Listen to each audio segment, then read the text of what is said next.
Thank you all for taking time out today from your busy schedules and joining Net's live podcast series with our second podcast, The Net's Way. Our first ever podcast, Jobs and Business Opportunities, received a lot of praise and traction last week. Our gratitude for the guests and audiences. This is a CSR initiative by Nets International to help the youth and talented individuals to find the right career path and opportunities for their future. In this podcast, we'll be giving you an inside look into what it's like to work for Nets. We have a panel of some extraordinary people with us today who have previously worked at Nets and some are currently working for Nets.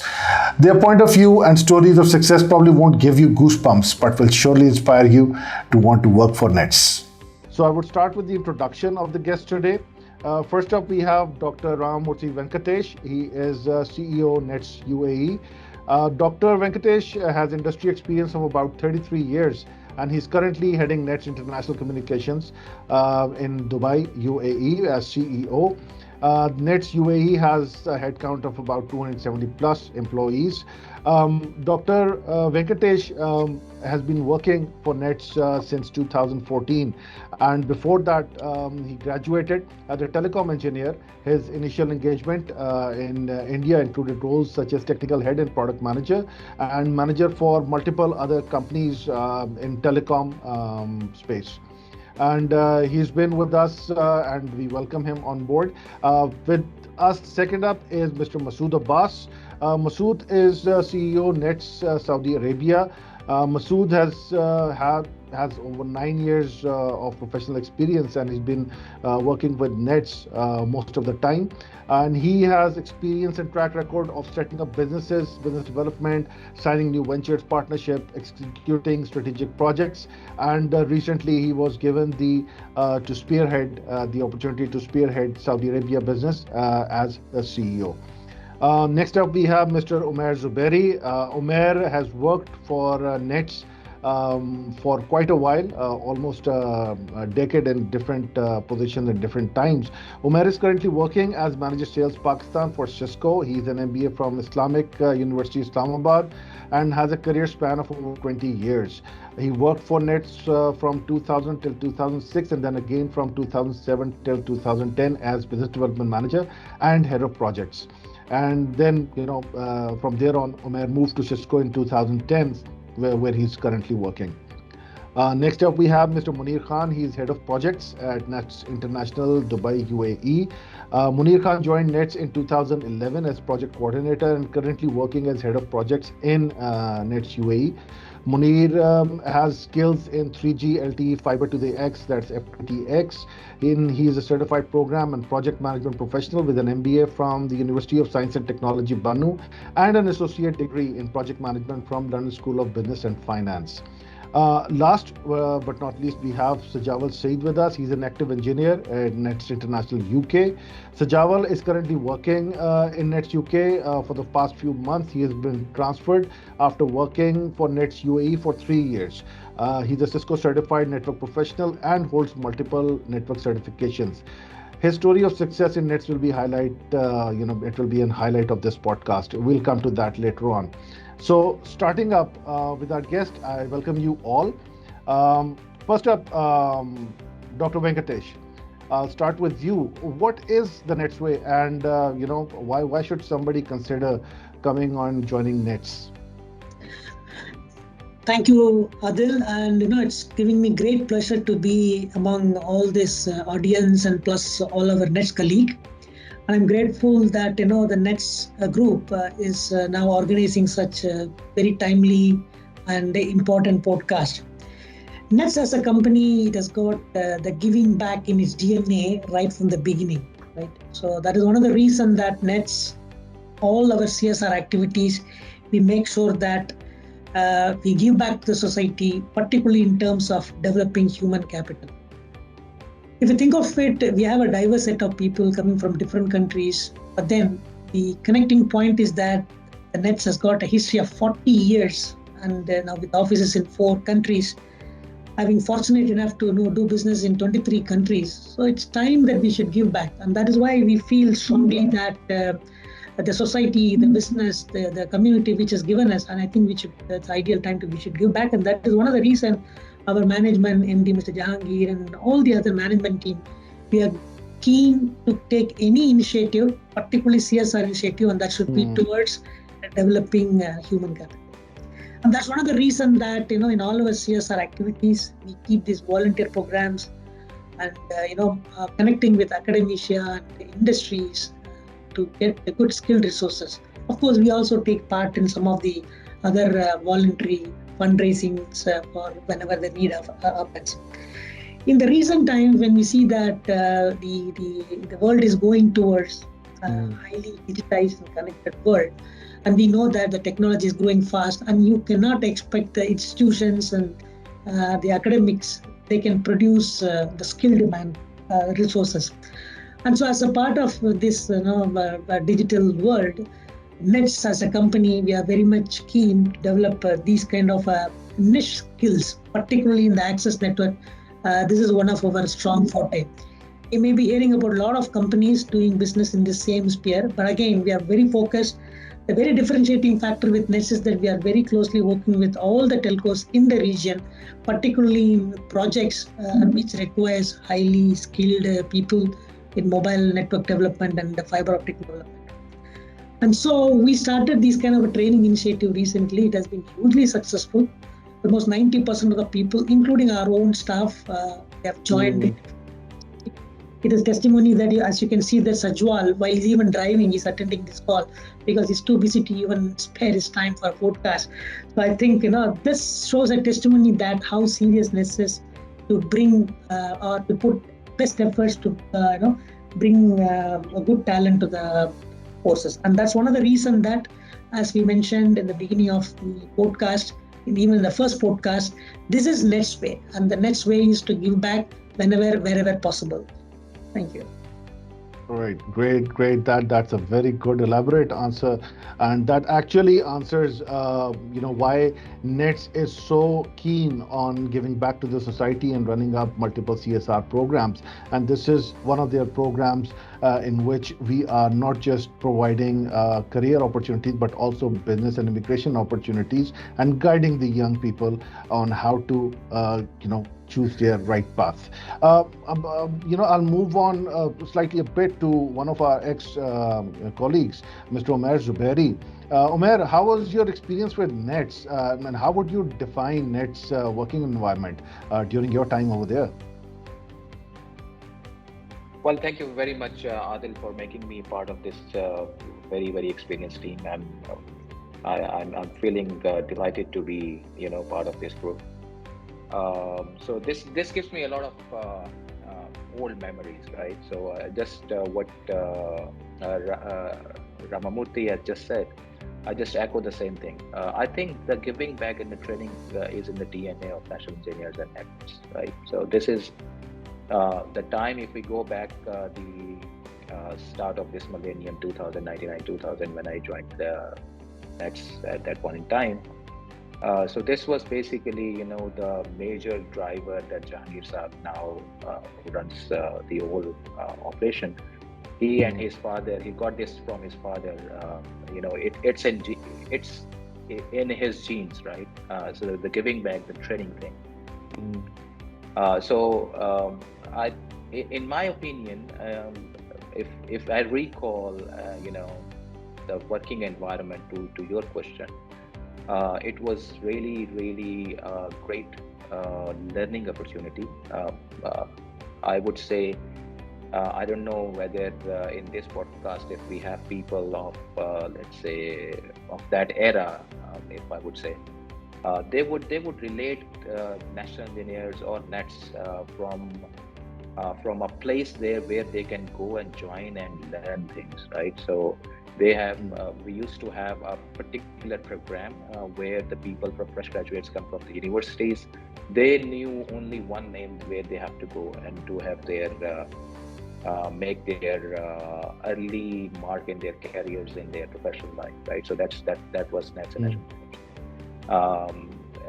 spending here 3 months, 6 months, right? Say they know they are on the technology bandwagon, and then with the next training focus, this was always been one of the key motivators where not only the industry trainings like the Microsoft trainings or the Cisco trainings or whatever technology that was prevalent at that point in time, the major focus was that what was required in the industry and how to bridge the gap. So this was the mindset right from the start, and this was the mindset that carried a long way the 40 years journey and the success of national engineers and nets that we see today.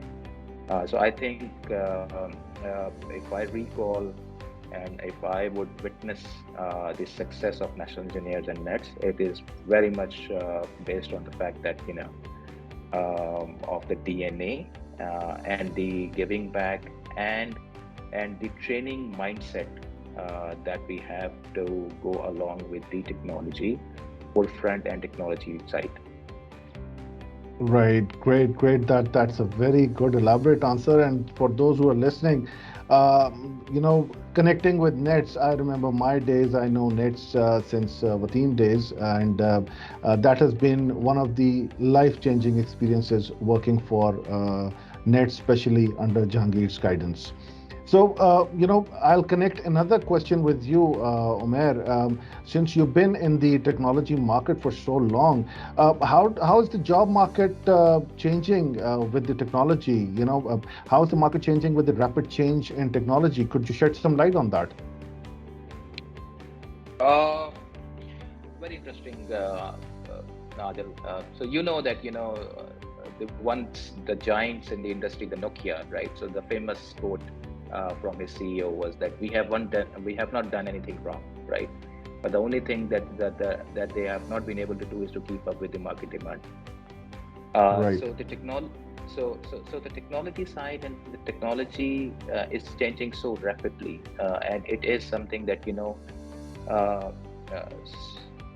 so prevalent across the regions and across the industry is basically that the skill set that you have here in Pakistan. I mean, almost the same skill set is required anywhere in the world, right? So that's the reason that Mm. you will see that uh, every now and then there is a huge demand of people, not only in our subcontinent, Pakistan, India, and Bangladesh, for example, right? So the people from here, they are getting that kind of a placement and that kind of acceptance in the industry. So as far as the global uh, technology side is concerned, so this is in the last 5 years or so. This is a different marketplace right now. We Mm. started from the time when, obviously, working in Cisco. I can give you an example of Cisco that I remember the time that we conducted the first training of routing CCNA in nets. That was way back in 2001, and the talk of the town was that nets has routers in their lab, right? And starting from that point until today, where we talk about the microservices, we talk about the network security, the cyber security, we talk about the cloud and the cloud security, right? Mm. So the everything is emerging, everything is changing, and we are not only adopting these requirements, adopting these challenges in the local market, but obviously we've been pushed into a situation where if we will not be able to get along, or if we will not be able to follow or master the skills which are required, so obviously we're left behind, right? So so the technology world is changing, the job market is changing, the requirements are changing, and I think the more and more focus is on security. Right. If I would relate it to my side of things, so it's security, it's the microservices that I've told you, the cloud security, the cloud adoption. So Mm. these are the things which are very, very prevalent in the industry Okay. right now. Great, great, great. Thank you. Thank you for the answer. I'll connect your answer of capacity building and I'll move to Masood. Masood, what, we have read about capacity building in Net's blog. What is capacity building and how is Net's managing it? Could you share your thoughts for that? Yeah, thank you, Adil. Thank you. First of all, thank you for inviting me to this wonderful podcast and wonderful group of people. My name is Masood Abbas. I will just give a brief like how Nets plan capacity building and how this thing helped me also in my career. So I joined Nets in 2012 as a project coordinator and a document controller. Uh, Within 6 months, I was moved to project coordinator. I can recall Munir also joined that time also, and we were in the same project. So Nets helped me a lot in my personal and professional growth both. Now coming to the capacity building, I always see a challenge like when setting up new units and putting a right resources in the different country. I set up operations in Qatar. Then I moved back to Dubai to help some assignments. Then I moved to Saudi to set up Mm. the whole operation and team here.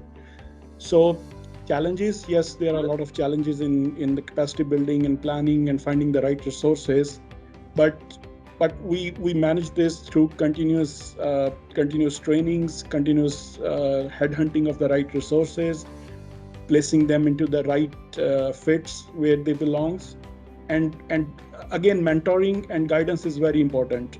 And I'm thankful from Net's side also. They took this initiative as a CSR activity.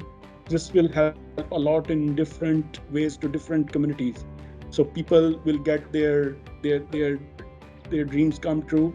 I know it's like people sitting in Pakistan, India, Philippines. They see this as a huge opportunity when they are given chance to move to international market and do their work there. So it's a very positive initiative that we are taking in. Again, Okay. capacity building. Yeah, sorry. Mm. Sure, sure. Please go ahead. Yeah. So again, the challenges in capacity building, the main factor is the finding of the right skill set. Mm. We can improve this by training. We can correlate this with their education, with their experience, but human factor is very important in that. Mm. And only the trainings and right skill set and education can find the right human resources for that. Okay, okay, great, great. You talked about training, which brings me, and you also mentioned Munir. So I'll take my question about training to you, Munir. That how will Access Network training assist someone in enhancing their career, given that you've been heading multiple projects in UAE, specifically for Do Etisalat on Access Network side. So how does the training in Access Network helps somebody enhance the career? Munir, you're on mute. Thank you so much, Adil, and thank you everyone for joining us. Training is a like greater impact everywhere. Mm. In Access Network, if you want to join telecom industry, so if you have training in Access Network, if you are trained on Access Network, it will give you a great career management because everything in telco industry is dependent on Access Networks. If you're training in Access Network, you can manage FTTH, FTTX, 5G, 4G, everything. Right. So to be in the right place, you need a proper training, and not only a class training, but Mm. also on job training and Okay. field training. Right. Okay, great. So FTTX, if I may, that's fiber to the X. So a lot of telcos are actually, moving towards gigabit networks. So they require all the fiber optic cables to be laid out, and for that you need skilled resources. That's why Munir said that training is very essential for Access Network, and it is going to take you places in the future. Yes. So, Munir, the next question would be related to you as well. If you could shed some light on, since you've been working in teams, how about working in Nets? How about teams and teamwork? How does that work out in Nets? Adil, my story with Nets began some 12 years back Right. in 2011 when I Mm. joined Nets. So it was not just a job opportunity. It was an opportunity to grow myself here, because here is a team. With this help of this team, I got myself trained. I have skilled myself on site, in field, everywhere. So today, with the help of this teamwork, I am managing the projects here. Not initially started as a project coordinator or document controller. Okay. So with the teamwork, I learned how to manage the things, how to manage projects. I went on sites, I attended sites with engineers, with managers, and I learned a lot of things there. And that's gave me opportunity to grow. And finally, I'm in the position of I'm managing the projects now with Okay. this teamwork. Okay. And how many, on an average, how many people are in your team for a typical project? How many team members do you have for your single project? Our team grows and grows day by day.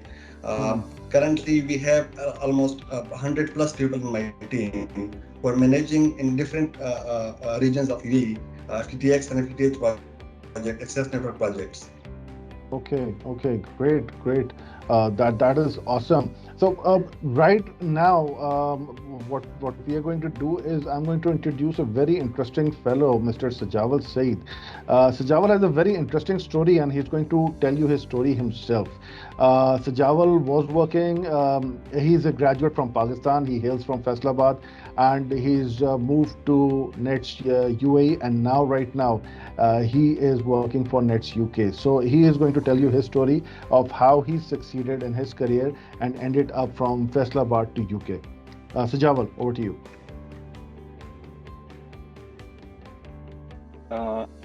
Thank you, Ms. Adil, to arrange this beautiful podcast and welcome everyone to this beautiful podcast. My name is Sajawal Said. I belong to Faisalabad. I joined Nets in 2019 and I moved myself to UAE when I joined Nets over there. And in my very initial time, I was just like a blank paper that we need to write. Then under the supervision of Mr. Ali Sumair, they gave me the opportunity to introduce myself into the international market. Right. And then I grew myself over there, got knowledge, technical education in different departments. They move me in different departments. And then I come to my original location as an active engineer in under the Do&IO project. I performed over there for almost 3 years. And after there, the Nets gave me an opportunity over here in UK, and they moved me from UAE to UK. I come over here. I'm here in UK from last been 4 to 5 months, and I'm currently working in different 2 projects, Hey Broadband and Full Fiber. Right. So you've been working for the past couple of months in UK. How is your experience so far? In UK experience, my experience is really good, and I'm feeling proud I'm feeling proud to be a part of this beautiful family. Nets is the family, and they are providing me supervision. They support me. They support me to get the technical skills. They support me to get the right credentials to do the work with good knowledge and enhance my skills over here in UK.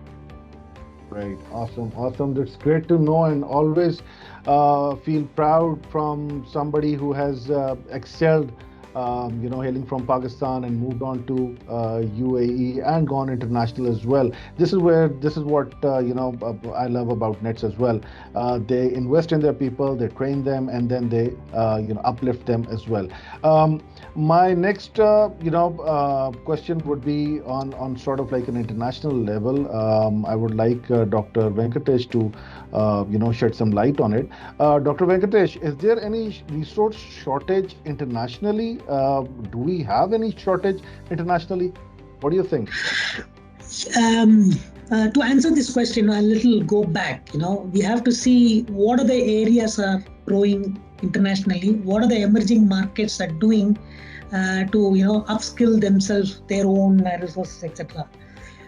of late, for the last 1 or 2 months, you have seen that there is a lot of big companies, not to name them explicitly, the likes of Facebooks and Amazon and whatnot. A lot of people have been told to, leave their jobs and go. Why? Because basically they have been focusing only on certain areas. But however, the world is going in different way.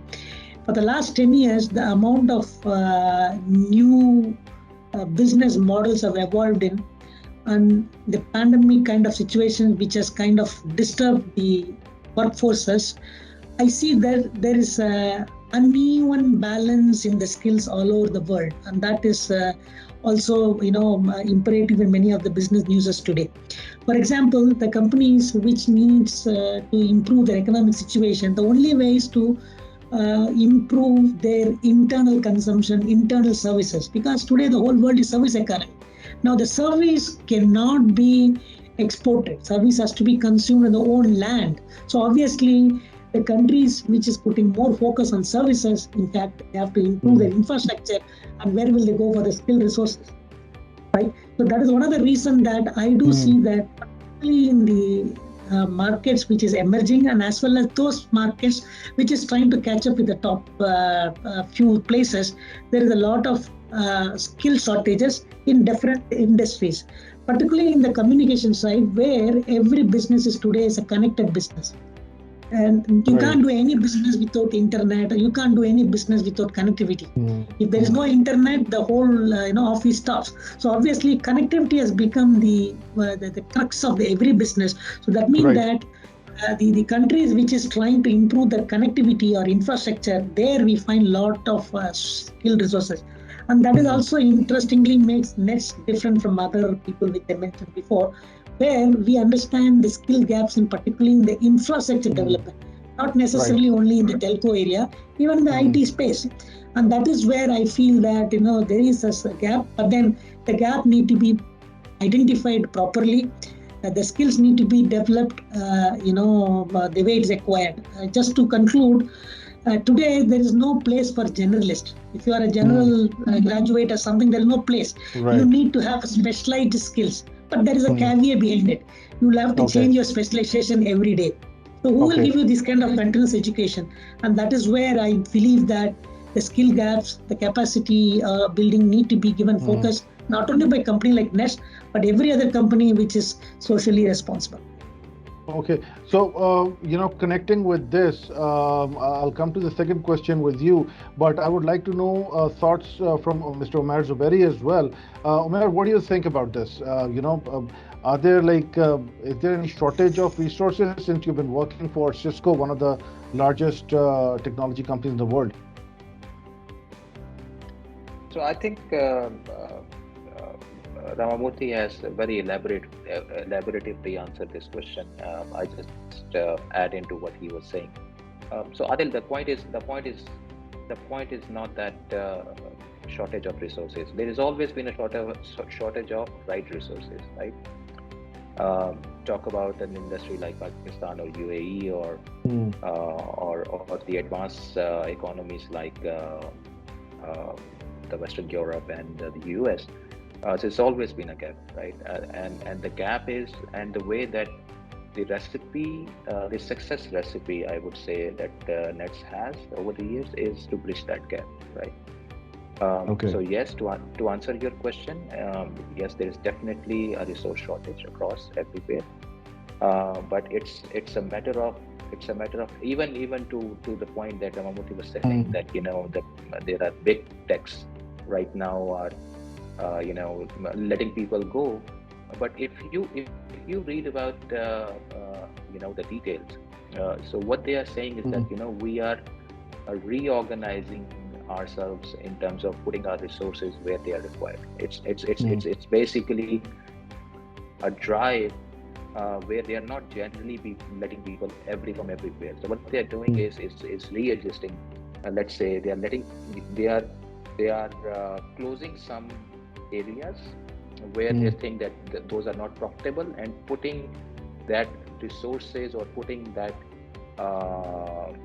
the human capital that they have onto the resources, onto the areas which are more productive for them.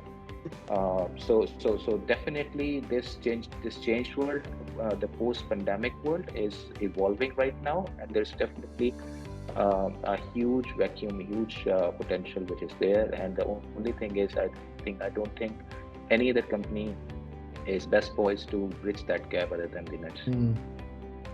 So, what do you think is the role of a large corporation in exporting resources to bridge that gap, Umer? Uh, Large corporations means Means like companies like Google or Cisco or Microsoft. Do they go on and placing people like what Nets has been doing? Uplifting their own employees and no, taking them to no, other I don't think, countries. no, I don't think so, Adil. I mean, this is not their job, right? So they get Mm, people, whoever they think that they can do their job. So it's not Google's responsibility, or for that matter, Facebook or AWS responsibility. I mean, that's not how they operate.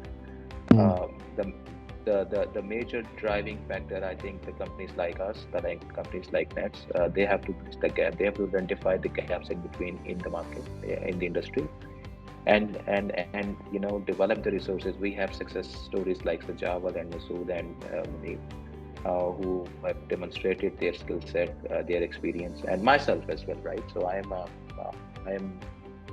uh, like Sajawal was mentioning, that I was a clean paper, clean slate. So I joined as a fresh graduate from my mm, university as in national engineers, and whatever that I am today, I owe a big time mm. to national engineers and Jahangir sir personally.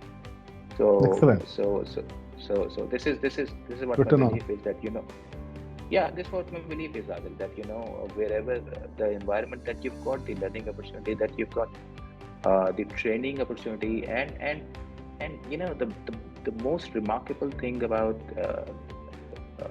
Nets is they are not doing it for the first time, right? Yeah. This is Nets's recipe of success for. I mean, this is what they've been doing for ages. This is what they've been doing right from inception, right? So this comes in the DNA of the company. So it's another avenue. I think people who are on this call, they must take the advantage of the experience, Mm, and the thought behind this. I think there's no better service than uh, taking the people uh, to right. to where they belong, right? So I think it's a great Mm. service. Excellent, excellent. One of the things we came across while reading the blog, Masood, my next question would be directed towards you.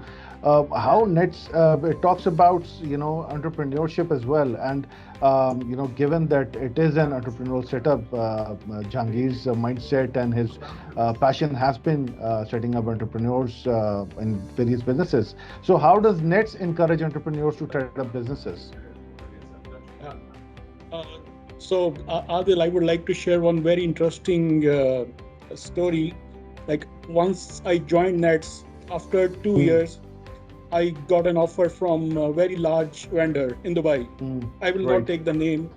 So Mm, I was driving way back to my home, and Jahangir Saab called me. So you applied for this one? I said no, I didn't apply. mm, He said, okay, we have a better proposition and things for you. You mm. will be stuck with these large vendors and operators, and hold on, wait a second. I said, okay, no problems. I'm here. So from that day onwards, I feel like somebody's trust, mentorship, and Mm, guidance, which helped me a lot. This uh, this is another, like you can say, like I belong to a very conservative small family background, mm, where people don't get proper guidance to grow up and mm, to get the right education. mm. So everything what I learned, to be honest, this is not like I'm saying this in this podcast. Right. This is from the heart, actually. So I learned a lot in Nets, particularly the top management. They helped me a lot Mm, in different ways. So now, coming back to the entrepreneurship and setting up the ventures and businesses. mm. So again, like the recipe is hard work, to be honest. Like there Yeah. is no shortcut, there is no other way. True. You need to do your best efforts, you need to use the right decision Mm, makings, you need to do the right mentorship and guidance, which I always get from the management. So again, I will share my experience, which is the toughest of all, is setting up operations in Saudi, being the very tough region in terms of compliance and government regulations and all that. And this took me around 3.5 years just to set up and running the operations in a proper, fully compliant way. Okay. And again, this comes up with the definitely proper guidance and mentorship and consistency. So again, this is all the entrepreneurship is very important factor. Yes, we are doing our day-to-day job day in day out, but we need to think okay, how we can improve the skill set, how we can distribute to the society. For example, my next plan is to at least take the headcount in Saudi. I will mostly talk about Saudi, to reach the headcount of 200 people by end of this year. Now we are at 60 plus, and these are all niche technology areas. So my target is at least bring people from Pakistan, from India, from Philippines, these nations where we can find the right skill set and right resources to bring them into Saudi and place them into the right jobs. Excellent. And this is the thing. So entrepreneurship and business, it's always I learned from Nets. Oh, they actually let you become an entrepreneur by placing you in that situation where you have to set up the business and you have to run the business on your own. So this is the excellent point you have raised. The Nets creates that entrepreneurial mindset amongst the employees in itself, which brings me to another aspect of the blog, which we launched earlier this month. Dr. Venkatesh, my question would be regarding the training services and Net certified training program. Could you shed some light on it? What's it about? Is Nets giving out free trainings to people? Yes, one of the best initiatives in the recent time which Nets has done is to start this Access Network training program. Initially, it was consumed designed just like any other training program, giving some kind of skills to the field technician. But however, I should definitely salute the foresight of Jahangir Ahmed and Shaukat Memon and other Access Network stalwarts. They made it very, very focused, and then it was training given to a set of young and aspiring people, specifically what skills are required in the field. If you go to any other ITI or any other schools or any other training institutions, they'll be kind of giving mostly theoretical background and plus some kind of a lab experience. But however, here the training program conducted by Nets, particularly for this period of time, a month's time, more focus was given on field training, and with the field training, the theory was connected. And so the people could connect with themselves clearly and they could understand what are their expectations. Plus, moreover, we also let them use the tools freely on the field. And this gave them a complete hands-on experience. It's a kind of workplace environment we created. And that has made a lot of difference. And that is one of the reasons that, as I mentioned before, all those people who passed out that Access Network training, particularly how to be a cable jointer, how to be a civil foreman, what kind of a processes goes on in putting some cable network on the field for any area, irrespective of whether UK, Pakistan or India or anywhere. So that gave them a lot of confidence, and we could absorb most of the people in our own team. As we stand today, now that our UK office is actually expanding in customer base and they have grabbed a sizable project, trust me, more than 90% of people for those projects have gone from our countries only. UAE is proud to have sent around 23, and I have promised to our management that we will send at least 100 people from here to there. And that is one of the very interesting points. And this has motivated us to conduct more such training. We should not stop with one batch of training, and I believe that we should start with allied trainings, not necessarily restricted to one area of infrastructure development. Could be in active equipment, could be in mobile network development, etc.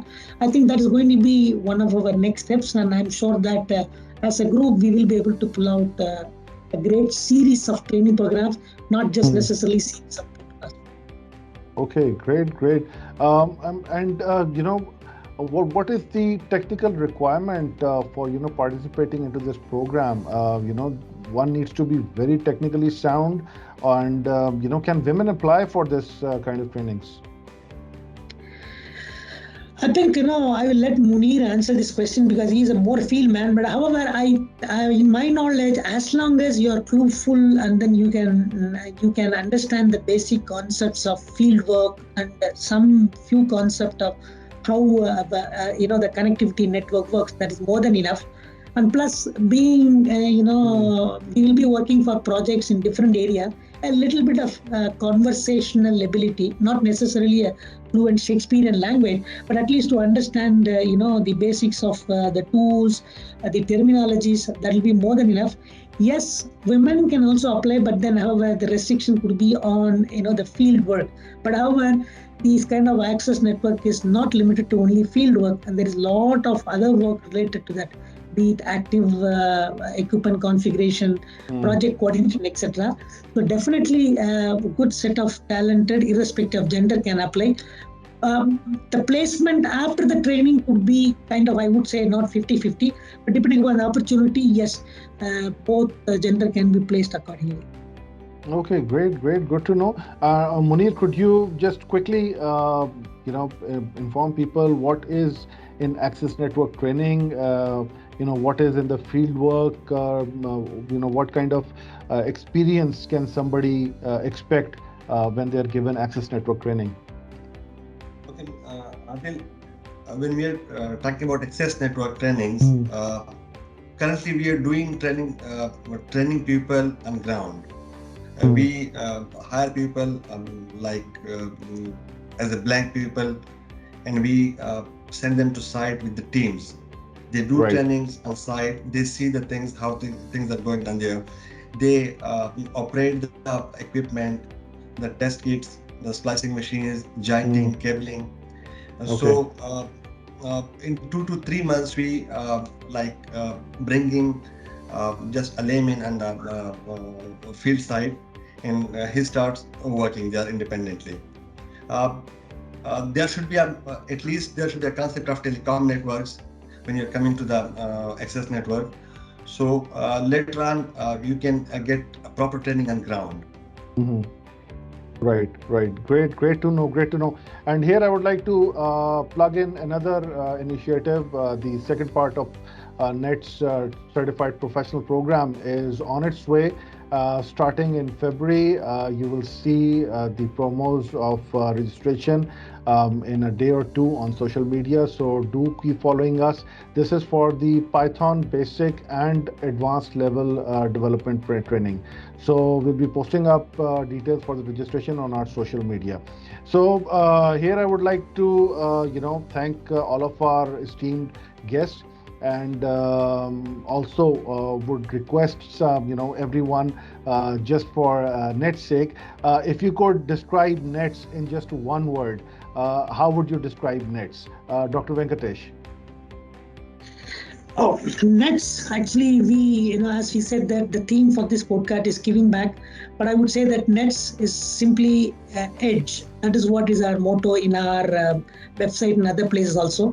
We like to empower people. We'll have to develop people. We'll grow. We'll have to grow with people, and we'll have to enhance our experiences. So that is the Nets edge. In fact, just to add on, just little snippet here, even when I was new to nets, I was just wondering that what could be nets. I didn't know the expansion of nets.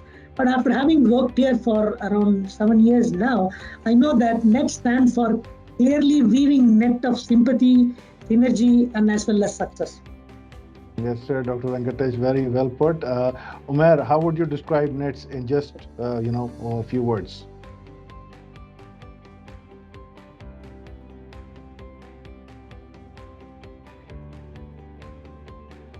I think we may have some connectivity issue. Anyway, moving on to Masood, how would you Yes. describe Nets? So, uh, possibilities, Potential unleashed. 3 words only. Okay, that's all right. And Munir just one Saab. more thing, Sure, Adil, I would please. like to add, because Ah. I can see people, different capacities, different educational background and skill set on the call, on the podcast. So The this is not only opportunity. related to the access planning initiatives. Yeah, mainly this is that we are into a high speed mode, finding right people for this domain. But throughout the region, in the Middle East, I can see a lot of opportunities coming up in cybersecurity and software domain as well. Yes. Might be we can spare some other slot for this particular podcast. But people like who are into these domains, they should also evolve their skill set and get more hands-on trainings, and bringing up these initiatives in place, because a lot of things are happening around the region in these 2 particular domains as well. So guys, like the graduates, the career people who are on this podcast, they should spread this word to their friends and other colleagues also. So this is the future, and this is the domain they need to focus at as well. Okay, Yeah, please. great. Munir Saab, how would you describe Net's few words? Opportunity to grow. Excellent.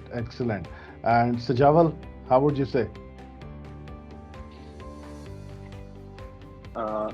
I would say the same words as Manisab said, opportunity to grow. Excellent.